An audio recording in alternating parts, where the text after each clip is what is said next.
मी तेच सांगतो की मी जेव्हा हे बोलतो की आपण विचार मंथन करतो तर फारसे लोक पुढे येतच नाही मराठा समाजाचे बोलायला.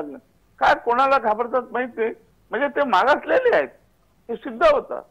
हे त्यांचा आता बघा, तुम्ही एवढा वैचारिक पद्धतीने रोज मांडता, पण तुम्हाला सुद्धा त्यांनी वेगळ्या पद्धतीने ट्रीटमेंट करतात, देतात की आपला प्रसाद काटे काहीतरी विरोधातच बोलतो असं तुम्ही मला दिसलं नाही कधी विरोधात बोलताना. तुमच्यासारखा अँकर मी बघितला, एवढा एवढा विद्वान अँकर मी नेहमीच तुमच्या तोंडावर म्हणून सांगत नाहीये.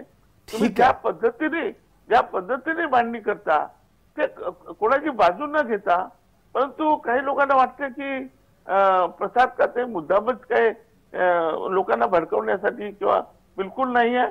तुम्ही ज्या पद्धतीने हा कार्यक्रम पेश करता, मी मागे आम्ही बघितलं मागासवर्गीय स्थानिक स्वराज्य संस्थेचं आरक्षण केलं तेव्हा तुम्ही सातत्याने हा प्रश्न मांडला. इतरांपेक्षा तुम्ही कितीतरी पटीने पुढे होता.